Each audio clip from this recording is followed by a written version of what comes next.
1924 2 مارچ کے اندر امام کے پاس عراق سے ایک وفد آیا تھا. بیت المقدس کی مسجد اقصی ہے اس کی مرمت کے لیے ایک وفد عراق سے آیا تھا اور امام نے 40,000 کا ان کو عطیہ دیا.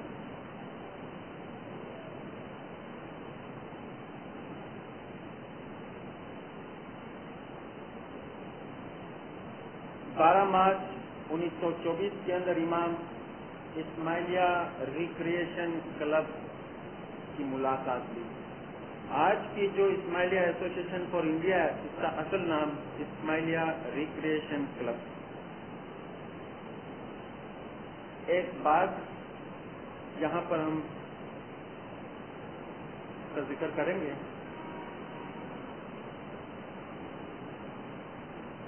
بھگت کارارورا کا نام میں نے آپ کو پہلے بتایا تھا کہ یہ اس کی وفات 1931 کے قریب ہوئی تھی. یہ شخص عابد تھا, عبادت گزار تھا. 1924 کے اندر یہ شخص راجکوٹ میں تھا. راجکوٹ کے اندر اس کی ملاقات ایک عورت سے ہوئی, ہندو سنیاسی عورت. اس واقعے کو ذرا آپ غور سے سننا. یہ عورت کی عمر 40 سال تھی. ابھی تک اس کی شادی نہیں ہوئی تھی. جب یہ عورت 20 سال کی تھی تب اس نے قسم کھائی تھی کہ میں کسی سے بات نہیں کروں گی. بات نہ کرنے کا روزہ اس نے رکھا تھا, یعنی زبان کا روزہ رکھا تھا.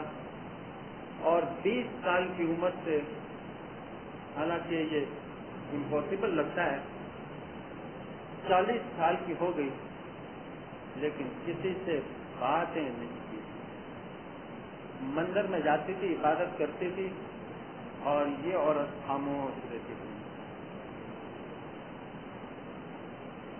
تو 1924 کے اندر راجکوٹ کے اندر ہمارے بھگت دعوت کے لیے یا وائز کے لیے یا کسی کام کے لیے راجکوٹ آئے تھے اور اس کی ملاقات اس عورت کے ساتھ ہوئی. کافی دیر تک بھگت کے ساتھ بیٹھے. 1 دن, 2 دن اور تیسرے دن اس نے جو مذہب کی گہری باتیں کہنا شروع کر دی. اور عورت نے جب محسوس کیا کہ یہ ایک فرشتہ ہے, بہت بڑا بزرگ ہے, تو خدا کی قدرت یہ ہوئی کہ اس عورت کی زبان کھل گئی اور باتیں کرنا شروع کر دی. 20 سال تک اس نے باتیں نہ کی اور آج بھگت کے ساتھ اس نے باتیں کرنا شروع کر دی. بھگت کو بامبے آنا تھا اور اس نے ایک ریکویسٹ رکھی تھی بھگت کے پاس کہ میں اسماعیلی مذہب سے بے حد متاثر ہوئی ہوں. جب بامبے میں جاؤ امام کے پاس ایک عرض رکھنا کہ اس سنیاسی ہندو عورت کو اپنی مریدی میں لے لو, مجھے بھی اسماعیلی بناؤ. یہ میری ایک عرض ریکویسٹ امام کے حضور میں پیش کر دینا. اب بھگت راجکوٹ چھوڑ کر 1924 کے اندر بامبے آئے. اب ہم بامبے کی طرف آئے کہ یہاں پر امام نے ریکریشن کلب کی ملاقات لی. تب امام نے یہاں پر ایک فرمان کیا. فرمان یہ تھا, گزشتہ سال ہم نے تمہیں فارسی میں ایک نقش دیا تھا, آج تمہیں ہم ایک اور چھوٹا خطبہ دیتے ہیں. وہ ہے ورک نو ورڈ, کام کرو باتیں نہیں. دوسروں کی بھلائی کے لیے جدوجہد کرنا روحانی ترقی کا راستہ ہے, کیونکہ اس کے نتائج واضح اور تسلی بخش ہیں. اگر تم اپنے مفاد کے لیے کام کرو گے تو کبھی بھی تمہیں سکھ نہیں ملے گا. یہ کوئی نئے نظریات نہیں بلکہ ہزاروں سالہ تاریخی تجربے سے وجود میں آیا ہے. اس طرح امام نے ایک نقش دیا, ایک خطبہ دیا کہ ہم نے لاسٹ ایئر آپ کو فارسی میں دیا تھا، آج ہم ایک اور ورڈ دیتے ہیں، ورڈ نو ورڈ، اور چرچل بھی اس قسم کے کارڈ اپنے جیب میں رکھتا تھا، اور یہ ورڈ امام نے ریکریشن کلب کو دیا کہ آپ اس کی بیسس پر آپ لوگ آگے بڑھو اور کام کرو. تو کام کاج وہاں پر ہو رہا تھا مشن میں، اور بھگت جی اسی عرصے میں بامبے کے اسٹیشن سے سیدھا ریکریشن کلب کے اندر آئے، اور یہاں پر امام نے یہ فرمان کر لیا تھا. تو مشنریوں کو چاروں طرف امام نے بٹھایا تھا، اور خود امام بیچ میں بیٹھے ہوئے تھے، دروازہ بند تھا، اور تھوڑی دیر کے بعد بھگت تالا رہا ہے وہاں پر داخل ہوئے. امام کو روشن امام کی الفاظ سے خود امام نے داخل ہونے والے اس بھگت کے سامنے دیکھ کر امام نے فرمایا، دیکھو بھگت، مجھ سے سب باتیں کرنا، لیکن راجکوٹ کی اس سنیاسی ہندو عورت کے بارے میں کچھ مت کہنا. راجکوٹ کی اس ہندو سنیاسی عورت کے بارے میں کچھ مت کہنا.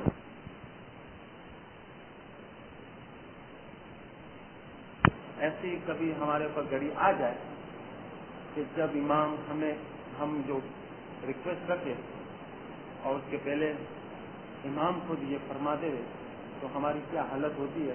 ایسی حالت ہمارے بھگت کی ہوئی. ہاتھ سے ہینڈ بیگ گر گئی، جسم لرزنے لگا، گھبرا گیا، امام کے قدموں میں جا کے گر پڑا. خداوند معافی چاہتا ہوں، کوئی غلطی ہو، لیکن ایک عرض ہے کہ وہ عورت 16 گھنٹے تک عبادت کرتی، 16 گھنٹے تک عبادت کرتی، زندگی میں کوئی گناہ نہیں کیا، 20 سال تک کسی سے بات نہیں کی، جنگل کے اندر رہتی. اس کا کیا قصور امام کو؟ آخر اس کا کیا قصور؟ امام نے فرمایا، دیکھو بھگت، اس عورت کے پاس جا کر اس کو کہہ دو کہ اگر تجھے اسماعیلی بننا ہے تو تجھے 3 اور جنم لینے پڑیں گے، 3 جنم کا اور انتظار کرو. دیکھو بھگت، تم لوگ اس اسماعیلی مذہب کے اندر آئے، کئی جنم پانے کے بعد تمہیں اس 57 دن کے اندر جنم ملا. یہ اور بات ہے کہ جس کے اوپر ہم راضی ہو اور کوئی قدرتی بہانہ ہو اور اس کو اسماعیلی حلقے میں لے آئے، لیکن اس عورت کو کہہ دو کہ صرف 3 جنم کا انتظار کرو، 3 جنم کے بعد تم اس اسماعیلی مذہب کے اندر جنم لو. تو اس طرح اس واقعے سے میں اس کے اوپر بحث تو نہیں کرتا، لیکن پیر حسن کبیر الدین نے اپنے گناہ حسنا پوری کے اندر بھی یہ جو 3 جنم کا میں نے اشارہ بتایا یہاں پر، اس سے بھی پروف ہو سکتا ہے. اور امام نے بھی ہمیں فرمایا کہ آپ شکر کرو کہ آپ کو اس 3 کے اندر جنم ملا.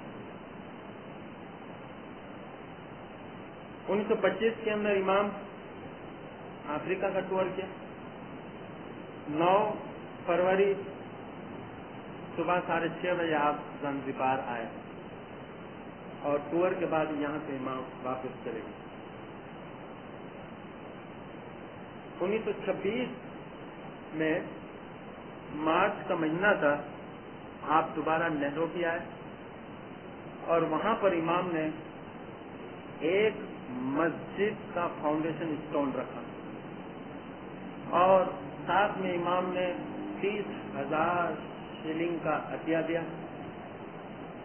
لیکن 1 اگست 1930 میں امام نے ٹیلی گرام کے ذریعے بھی اطلاع کی کہ 5,000 کا اور بھی عطیہ قبول کی. اسی سال ایک اور افسوسناک واقعہ ہوا، یعنی 1926 میں، کہ امام نے میموریز کے اندر لکھا ہوا ہے کہ پرنسس تھیریسا کی طبیعت ذرا بگڑ گئی تھی، تو ڈاکٹروں نے یہ رائے دی کہ اپینڈیسائٹس کا آپریشن ہو، اور امام نے لکھا ہے کہ حالانکہ اس قسم کے آپریشن کی تو ضرورت نہ تھی. ایک دن امام نے لکھا ہے کہ میں